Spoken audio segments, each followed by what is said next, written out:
Naseer Ahmad loan साहब जीत हमारी Bharatiya Janata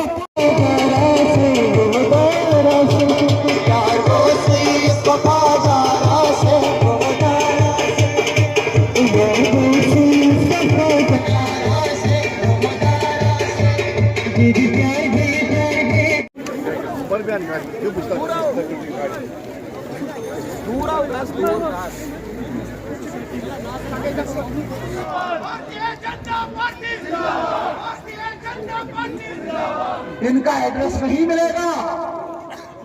Gupkar road पहले इनका एड्रेस होता था, वहां से पॉलिसी अपना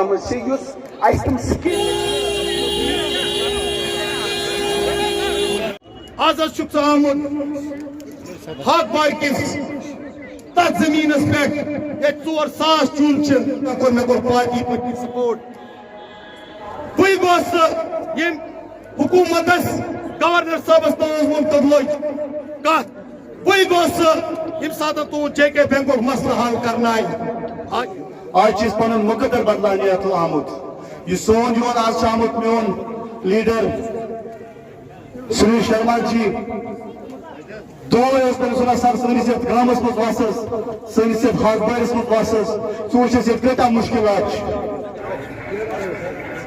फुट ब्रिज वन ये इलाकस फुट ब्रिज ये वस MP पार्लियामेंट मेंबर सह जेल रोमुत तहदे वोट सह दिल्ली मज सोजमुत शर्म गसान कि वन तुम लकट बकट फुटपाथ फुट ब्रिज पहचान नेशनल कॉन्फ्रेंस किस कारकुनस पहचान से पहचान से ये कोई सरकारी जमीन में वारा बड़ बिल्डिंग आयसी सह गई समझुन कि नेशनल कॉन्फ्रेंस चमक। देश में सियासी निज़ाम बदल चुका है। एक नई डायरेक्शन में, एक नई दिशा में इस मुल्क की सियासत चल पड़ी है। जिस दिशा में, जिस डायरेक्शन में पूरे देश की सियासत में नरेंद्र मोदी जी की लीडरशिप का एक नाम है, पूरे मुल्क में नहीं पूरी दुनिया में नरेंद्र मोदी जी की लीडरशिप को माना है। उसी तरह से जब 5 अगस्त 2019 को यहाँ पे रीऑर्गेनाइजेशन हुआ, 370 एब्रोगेट हुआ, जम्मू कश्मीर के लोगों को भी एक आस जगी है, एक उम्मीद जगी है कि इन 2 खानदानों से हमें मुक्ति मिलेगी, इन 2 खानदानों से हमें आज़ादी मिलेगी। 2002 से लेके पहले भी मैं कहूँगा कि नेशनल कॉन्फ्रेंस ने यहाँ पे जिस प्रकार से गरीबों का खून चूसा है, अब यहाँ के गरीब, यहाँ के नौजवान, यहाँ की माताएं, यहाँ की बहनें, यहाँ के बुजुर्ग इकट्ठे होके इस फैसले पे, इस नतीजे पे पहुँचे हैं कि इन 2 खानदानों से हट के हमें यहाँ की सियासत को एक नई दिशा में लेना है। और भारतीय जनता पार्टी एकमात्र एक विकल्प है जो उनकी मसाइल को, जो उनकी समस्याओं को हल कर सकता है। उसी के लिए इस कड़ी में आज हमने यहाँ हक बहरा में एक जो जलसा किया, ये एक इंडिकेशन, एक संकेत है। जितने लोग यहाँ पे जमा हुए थे, भारतीय जनता पार्टी के प्रति इनकी हमदर्दी है और भारतीय जनता पार्टी के साथ ये इकट्ठे होके भारतीय जनता पार्टी के साथ ये अपना मुस्तकबिल सेफ सुरक्षित मानते। प्रोसेस चल रहा था, डिलिमिटेशन कमीशन बना था। डिलिमिटेशन कमीशन इंडिपेंडेंट कमीशन होता है, ऑटोनमस बॉडी होती है। उन्होंने लगभग 2 साल लगाए, हर ज़िले में वो गए, उन्होंने पूरी असेसमेंट की और एक रिपोर्ट दी। 5 मई 2022 को उन्हें रिपोर्ट दी। 5 मई 2022 के बाद इलेक्शन कमीशन ऑफ इंडिया ने एक प्रोसेस चलाया इलेक्टोरल रिवीजन का, जो 25 नवंबर को पूरा हुआ। अभी मुझे लगता है कि 1 हफ्ता हुआ है।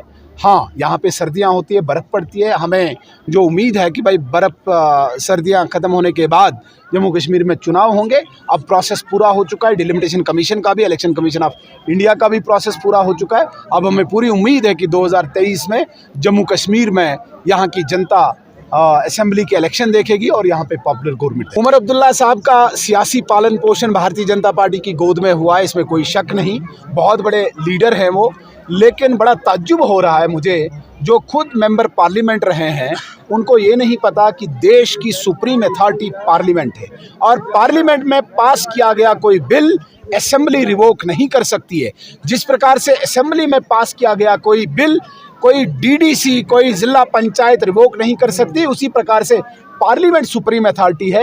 ये उमर अब्दुल्ला साहब भी जानते हैं, मैडम महबूबा मुफ्ती भी जानती हैं कि पार्लियामेंट में पास किया गया कोई बिल असेंबली रिवोक नहीं कर सकती है। हाँ, जिस दिन उनको ये ख्वाब पूरा हो जाएगा कि 272 से 275 मेंबर पार्लियामेंट में वो देश में वो जीत के आएंगे नेशनल कॉन्फ्रेंस, हमें तब यकीन होगा कि वो 370 वापस लाएंगे, जो दिन में तारे गिनने वाली बात है, इसके अलावा और